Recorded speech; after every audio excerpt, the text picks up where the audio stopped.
How's it, everybody? Welcome back to the Positive Hour, part 2 of our segment about sacrificing in relationships. To continue on where we left off, it was about where it was talking about how we have to, you're pretty much investing when you are sacrificing in any relationship, regardless of what it is. Think about it. Yeah. Like your friendships, what are you sacrificing, Nate? Friendships, everything you sacrifice. It's a good point.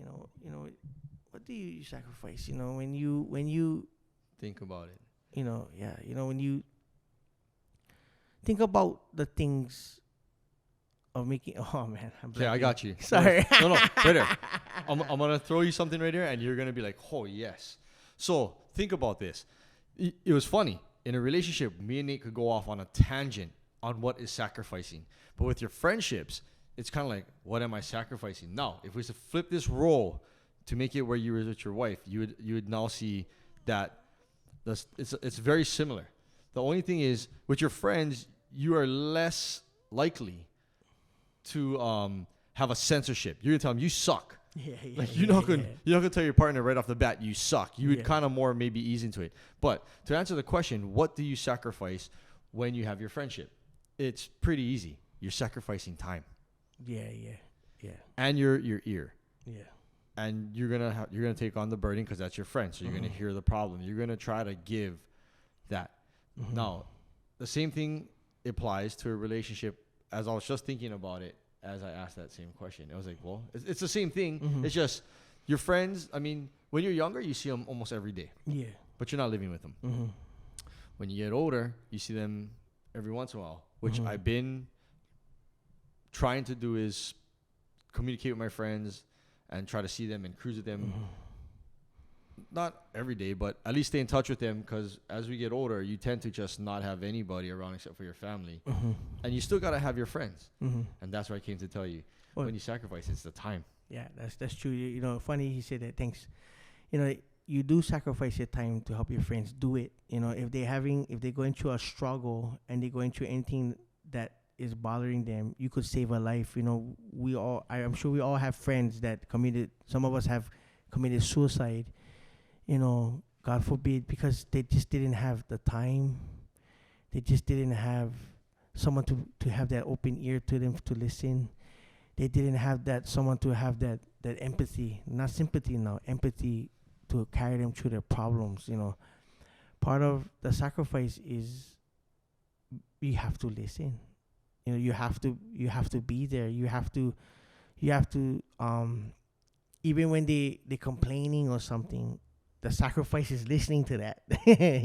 For me, I'm as a complainer, I know sometimes I really I don't think he complains. I think you really put a extra weight of burden on your friends when you do that. You complain or you get upset or you fly off in a tangent. Fly off the handle. Yeah, I get some good friends like Travis. Sometimes I do that, or I do that with my friends from high school, where I just talk about the bad days, and I get all nuts, and my friends them just letting me talk about it, and then my friend Jax will be like, "Pao, that was the past," and you need to look at it as moving forward, and that we all here for each other. Yeah. And that's the most important thing, is knowing that when your friends are going through, you're going to find out who your true friend is when you're going through the hardest times of your life, and who are there and who are not. So that's part of relationship. That's your friend is the one you go to when you cannot talk to your wife or your partner. That's called free therapy. That's folks. called yes. Free therapy. You need friends for that part, because you're gonna lose your mind. You're gonna need friends that are gonna let you go and not judge you of how you feel, or give you that platform. True. of not getting interrupted, like how you get with your partner. You know what I mean? True. So that's why friendship is very important, and as a friend, you take sacrifices too for that, because you take on the trauma, you take on the anger, you take it all on, you take on all that emotion too, and the sacrifice is be able to, like, okay, we're going for a ride with my friend, you know, and you as the complainee or the complainer, you gotta understand that you have to sacrifice your complaining too, because you don't want to overwhelm your friend. So when you make that call, you're hoping they answer, you know, you're hoping that they get back to you, you're hoping that they're not sick of you yet. True. You know, and that's why I think sacrifices come in with the friendship or relations, is when to talk about something else or lighten the mood and then go back to the topic. You know, it's sometimes putting yourself aside to just uplift them. Mm-hmm. That makes sense. No, that does. And, you know, I think, like, Nate, when we were talking, I think when we were walking one day, we were talking and we were talking about, there's very few friends that will actually want to hear you out as you're talking. Most of them just be like, oh, I don't want to hear it. But when it comes time for they have a problem, they'll just dump it on you and just not realize what they're doing. Mm-hmm. So, I mean, for I think a lot of people, maybe this message right here should strike you a little bit different. If you are one of those that don't want to hear your friends' problems or don't want to pick up because you're like, oh, I don't want to hear them talk, maybe you should, because they were probably there for you to do it. Yeah, I mean, to do it, I mean. And I think it should be reciprocal. Mm-hmm. Yeah, you don't have to take it and put the burden on yourself, but to just let them vent it out will help a lot of things. And, you know, that would help their sanity. Maybe they're going through something you don't even know. I notice a lot of my friends, like, especially when we're younger, and I don't cruise with very many now, but they don't talk about their problems regardless. I could see that there's problems in them, and I can tell by their demeanor, how they act, how they're more standoffish, or if they're doing something, I can tell. And I'm like, bro, you're hiding from it. And, you know, not everybody's going to want to open up. But, hey, I'm your friend, bro. I'm not just, and the ones I'm talking about is some of my good friends. And I'm like, bro, you know, I know you don't want to talk about it either because you think you're weak or you whatever, or you don't want me to think you're weak or whatever it may be.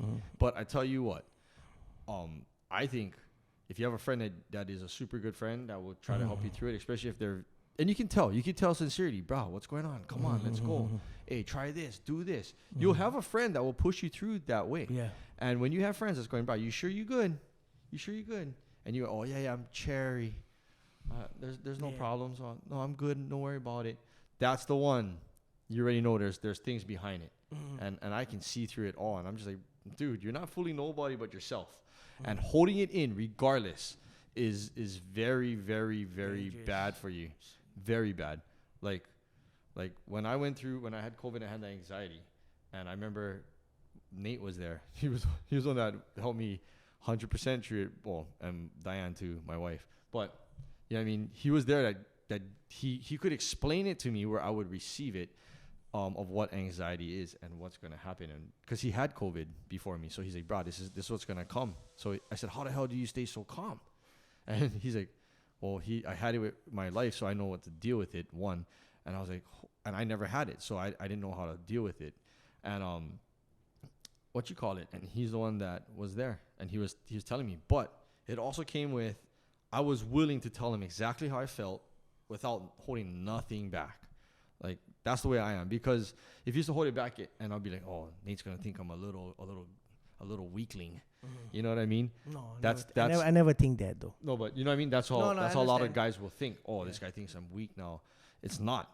If you can get this problem out and figure out what it is, your friend stays there sacrificing his ear. You know what I mean? For your friendship. Can I cut when I just to throw in what he said? When a friend says, "How you doing?" Take advantage of it. Go ahead. 100%. Go ahead. Because I agree. Try wait now. Most people who don't like hear problems, who don't like take on anything, will not ask how you doing. Check that out when you with your friends. Check who the one who really asks you how you doing. If you're going through a problem like that, and you're going through something and you hear those words, how you doing? Okay? That's your platform to lay it out. Go ahead. No, and yeah, no, you're right. How you doing, or is everything okay? Yeah.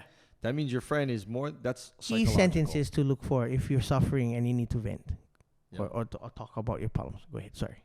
No. No. I just want to expound on what yeah. he was saying, because we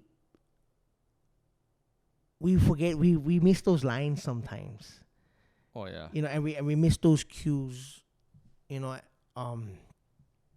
that term. How you doing? Is everything okay? It's important now that when you hear your friends tell you that, and you're struggling with something, talk. For the ones out there who are suffering from anxiety or depression, you're not alone. Hell yeah. He gives me credit for a lot of things. I'm not gonna. It's not a religious podcast, but I am a Christian, and I give 100% credibility to Jesus Christ for that. Because the time as he was sick and I was sick, I was praying for healing and wisdom to help others get through this thing. For me personally, the only reason why I was able to help him, because I had COVID at the same time. Exactly. So I was able to what's the word? Be an example or live it with him, because what's that term? Shucks. I could relate to him because I was sick with him, if that makes sense. So I was going through the same mental things as him. Like, he had anxiety. I had brain crush, foggy head, bro. Like, I couldn't even think. I felt like my head was in a vice grip the entire time. So we both had head cases. Just differences. In certain ways. So like, when you have gone through things that are impactful in your life, good and bad, then you can be a conduit for those who need that same opening that you went through to help them get through that same problem. So I believe, as a good friend, will share his experiences with his friends and pull them out of their rut. Yep. So when you go through things, don't be mad at it. Okay, I'm talking about the sacrifice part about it. Mm-hmm. Don't get upset. It's a good sacrifice to get into a bad situation. Don't look at it as a negative outcome or a bad outcome. Look at it as, I'm going to be able to help somebody with the same problem. I have the answer. I have the key. I can help them through that. And that's what a good friend does. He notices the problem that the friend is going through, and because he's been through it, he helps. And people, don't take as your friends keep asking you, how you doing? Or anything okay? As being nosy. Yeah. Or being irritated. That's whatever you believe in. I call it God. I call it Jesus. That's Jesus telling you, here's the help. Or whatever you believe in. Okay? Or in essence in you if you don't believe in God. Okay? You crying out to whatever you believe in, that you need help. In your mind, you're in prison. Okay? When somebody tell you how you doing, that is your platform, friend, to tell them. Okay? And the sacrifice for you as the complainter is knowing when your friend, the listener, is getting overly burdened by what you're saying, and pull back and let him or her adjust. Showing them the same respect they showed you. And then in turn, you ask them how they feel about it. And then they can come. See, if you do that, there's no animosity. They'll be like, oh, you talk too much, bro. You don't let me speak. There's none of that will happen. And you both will find out that you both have issues. And you hash them both out one time. And 3 or 4 problems in your life has been gone. or at least has a solution. or has been faded away, or solution, because both friends allowed both friends To to release. talk. Yep. I mean, but that comes again for the friendship part or even relationship is them opening to say exactly what they feel, and the other person being receptive. And again, I think it's a human nature that a lot of people are kind of greedy. You know, I think it would be more so that people should be more mindful. Start changing it instead of being. I'm noticing a lot of the things that's coming up is me, I, instead of, hey, let us. I mean, I'm not talking as only relationship, as a unit, as a community, whatever. Us, let us work together. You know, the teamwork will make this all go together. Like you said before, was back in the day, the village worked together, and I could see how they cohesively worked together. Like if the men went out, they had a problem with their wife, they would vent probably to their friends, and so that you have less problems. And they would tell them, "Oh, this is what I do, or this is what so and so did," and everybody kind of share. It's like sharing knowledge. Except you don't have a computer. Back in the day, it was just verbally told to you, and I think that's very, very important. And so sacrificing your time to for your friends, because you're gonna have to take it from somewhere. If you have a family, you're gonna take it away from your family. If it's just your personal time, then you're still sacrificing your time. But I think that's where it all comes down to, and you know, us being there for our friends, family, and coworkers, business partners, whatever. It's still a relationship, regardless of what it is. The whole topic was sacrifices and relationships, but you're there for them. You know, and that's a great point on the friendships. And people, I don't think you really think about. A lot of people don't think about it.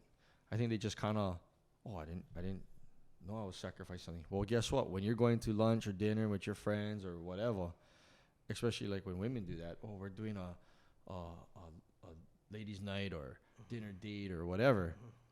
You're still talking and you're venting about certain things, which is sanity. And that's your friendship, and you're sacrificing time from wherever to have the sanity, which everybody I think needs. And you know, looking at it across the board, like we went through the relationship on part 1, leading into the friendship on the ending of it, and in friendship in here.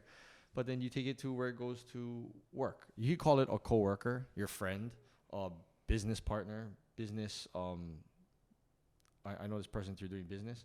It's all the same. It all still works the same. Why do you have your friends? You know what I mean? Why do they want to hang out with you? Because you're fun. You're easy to be with. You're cool. The same thing is gonna apply to like when you go to work now. Like right? Like why do people want to do business with you? Well, because it's a straight up guy, doesn't BS. Is there when I call. And this comes down to the whole part of the relationships and sacrifices, right? Almost everybody does that. If you have a friend that answers all the time, who's the friend that you're going to call when you need help? Ghostbusters. No. But you're going to call that friend. You can call that Ghostbuster, bro. You're going to bust the ghosts in your life. Yeah. The hauntings in your mind. No, but, right? No. Like, you know, for instance, like, I wanted to practice being a good friend. You guys might laugh. He might laugh. So I did an experiment one time. I put on a recorder, and I complained to myself for about 5 minutes on the recorder. That's smart. And then I replayed it, and I realized that I wouldn't be a friend to myself. Dude, I never even think about that. Bro. I was a complainer. I was a whiner. I had no palatable solutions. I didn't ask myself. I didn't once check myself if I had the problem. Maybe it was my fault. And the time I was ranting in that 5 minutes, I realized that I was giving no option to the listener of a way of receiving a solution for my problem. Dude, and that is smart. No, that's why I can listen, bro, like to a lot of people. And that's why I'm able to decipher what I want to hear and how much time I want to invest in particular friendships. Dude. or abroad, because if you do that, you're gonna find out that people, most common people, when you talk about a problem, they want a solution at the end because they want to move on. Unless you're messed up in the head. Yeah. And in that case, get some help. Go see a therapy, go see a psychiatrist, get some medications. But I encourage people to try and do this. It sounds stupid. Put on a recorder and just talk. And don't do it in front of people because everybody's going to think you're crazy. But take a recording of yourself complaining. When you're mad, just pop it on. And see if even you could be rational in that state. Bro. If he was a friend. And that will help you practice being a better friend. Bro, you just dropped a major bomb. So that's what I give to you. Because I have found out that I'm not a good friend. No, he is. Sometimes. Don't. I found out in false. okay, let's rebuttal back in 5 years. I was wondering why nobody listened to me, why nobody called me, why nobody is being my friend. Why doesn't people call and check on me how I was doing? This is before I met Travis. And I realized because I was intolerable. I was terrible. Like, it was only like a one-sided conversation and I just want you to listen to me. And I found out when I changed my viewpoint where I would talk and confide in my friends, I would take breaks and say, what you think, or how you doing? And give them time to tell me what they're going through or happiness part in their life. And I found out 9 out of 10 times, they revert back to my problem. We go, no, keep going. Or I would ask them, how you doing? Are you okay? And they would tell me, no, I'm good. Continue. Which means keep telling me what is the problem. So as a good complainer, find ways to take a break in your complaining. This is to be a good friend now to the one who's receiving your complaint. Yes. Find a break in between your complaint. Don't lose sidetrack. And ask the person listening what they feel about it. Get a solution so they can feel, so that your friend can feel they have ways to helping you out because they want to help you. They want to help you get through your problem if they're your true friends. If you take a break and let them explain that outcome or that solution for the problem, then in essence you can move on and be like, oh wow, yeah, you're right. Then you can actually stop your rant and check on your friend and let his turn come upon. But if it's too hard for you to stop, yeah. But at least by asking them if you're okay, you can give them a break from the intenseness that is coming out at them. Yeah. And giving them an outlet to let it out and share their heart without them getting, whoa, with you. Sorry. Yeah. No, yeah, that feeling. So in essence, the sacrifice is learning how to be quiet and allowing the listener to give you feedback, or letting them have a time to let go and process that emotion you're showing them. Does that make sense? Oh, hell yeah. Because they both sides need a chance to talk. Yeah. In a conversation or in a rant or anything. Dude, when you dropped the bomb, bro, you didn't. Yeah, that's true. Oh, you gave I think you schooled psychologists, honestly, when you said you recorded yourself to hear yourself complain, and you're like, damn. And that, right when you told me, I was like, holy smokes. That was like, boom. You know why? And excuse my language, you're going to find out that you as an individual is full of crap. Oh, yeah. Guarantee. But nobody see that. Nobody adjust themselves, right? But you're not going to get mad because that's yourself talking and that's yourself listening. You're going to find out that you won't get mad at yourself. True. And be like, wow, this person is a panty or wimp. I was. When I did my 5 minute, I found out, wow, bro, I'm a crybaby. And I didn't like it, ladies and gentlemen. I did not like knowing that I was a crybaby. So I didn't want to sound like that to my friends when I talked to them or my family. So I adjusted how I complained. But it works. It works. Because you know why? I'm going to finish with this. No. When you listen to yourself complain, you're going to realize that you don't want to put that on anybody, how bad you are, and you don't want to put your friend or family through that burden, not burden, that punishment, onslaught of the torture. Yeah, but you adjust, and psychology and neuroscience talks about the cycle of a conversation. Is if you have a topic that's bothering you or a problem, you want to be able to continually talk about it, but you want the recipient or the person receiving it to keep listening. So you have to reciprocate part one, part two of a conversation. You have to reciprocate, I like to use big words, but I don't even know what it means. So fun side, my wife tells me I say the wrong words sometimes. So forgive me. Like but we laugh. Just to take it off the edge, right? So if I use words that don't make sense, I apologize. Yeah. But you can hopefully put it together. Yeah. But the cycle of rotation in a conversation, the cycle of emotions in a conversation, is very important in a friendship. Talking one-on-one with a friend or wife. Dude. Sorry, go ahead. No, I'm just recapping on the recording. That is the smartest thing in history.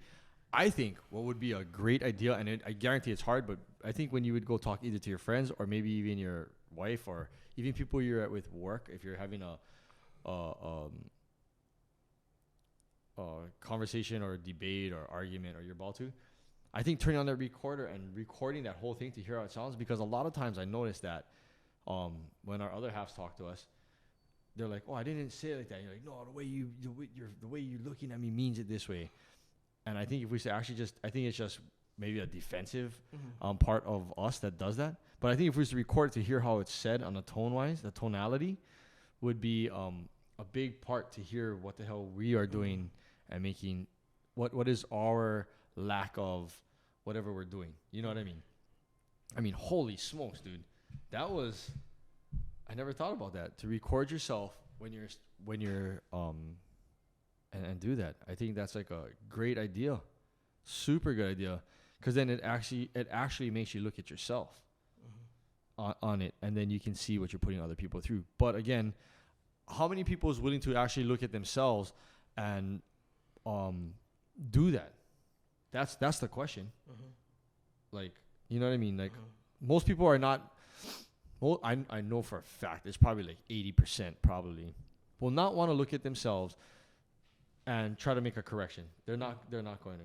No, I'm right, or the way I feel is this is correct, and blah blah blah. And it's, I mean, there's probably times where I'm guilty of it. You know what I mean? No, I was right. No, he was wrong. No, I was right. You know what I mean? But holy smokes, that is ingenious. I never thought about to record myself and rant on it, you know? And then you can actually hear. Yeah. But I mean, wow. I'm just still, my mind was just blown when you were saying that. I was just like, wow, man, that is like one of the smartest things I heard in my entire life to do. You can fix yourself this way by knowing what yourself is like, you know, and you can do it in an atmosphere where you're not getting judged or getting a fake ear or fake responses. You know, you can really listen to how you sound. So like, oh shit, if I talk like this to people, no wonder they don't like listening to me. True. Trust me, I am guilty at all counts. You know, and when I heard myself, I would run away from myself. To be honest, I wouldn't give myself an open ear for anybody. So I had to change my way. And like I said, it's a rotation in a conversation. It's a rotation. I'm still working on it. You can ask my wife. I apologize to her all the time, by the way. And it's something that is in me that I wanted to change in myself for a very long time. I don't want to be a one conversation person. I want to be able to listen to my wife, and allow her to process my verbal onslaught that I give her sometimes. Call it an onslaught because I can be ridiculous. So it's I have to work on that. And I found out talking to a recorder helps me see that where I lack as a communicator or a complainer to my wife and friends. But that's basically what I do, bro. No. But I mean, think about it though. Yeah, and it's not shame if you do it, because no one's gonna know you're doing it. Only but you. If you go talk the conversation with yourself and delete it from your phone. You have to delete worry about it. Or hold it as a reminder that you can suck as a conversationalist, and wonder why nobody wants to listen to you. For me, this is me personally. Damn, dude, that's like. But yeah, that's. My mind is still just on top of that. The recording, that is the smartest thing ever. You guys are getting free 99 psychology right here. Because you can always donate. We'll take it. Bro, back in the day, like I used to wonder, how come I no more friends? Like, how come I no more good friend to listen and to give me a solution for my problems? Well, and then as I looked at it, when I did this experiment, I realized that I was the problem. Like, I realized the way I talked and the way I said things, it didn't want a solution. It just wanted to rant. To be heard. But heard over and over and over again about the same thing. To be honest, most people can't do that, and that's fair. That's why they give you medications. That's why you have to pay $300 for a therapist to hear you. And if you have an autistic son like myself, you understand all about repetition. So, and majority of people, they can't handle that type of repetition. But that same repetition as a conversation is you keep doing the problem, keep the problem. It's the same going act that people cannot stand to majority of the time. Speaking on that, it doesn't. The repetition, if you think about it, it's in anything you do. Not only with a child. If you do it with yourself, how do you think you get so great at your job?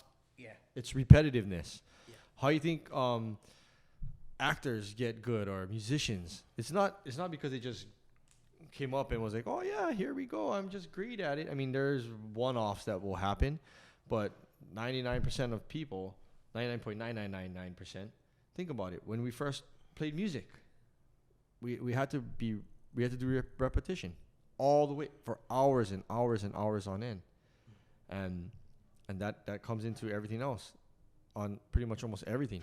It's all on hours and hours on end, on everything. But that's pretty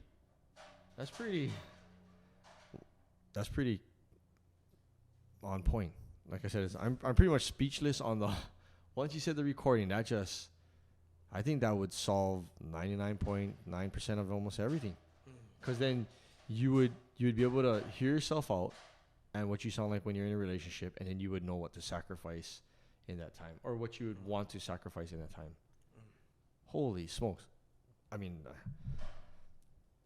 that's just amazing. I mean, I think we pretty much covered everything from relationships to friendships to business, work relationships with your coworkers and everything, and capped it off with the bombshell. Hopefully you guys listened all the way to this part, but like how Nate said, looking at yourself and hearing what you sound like is going to help you be able to become really great at the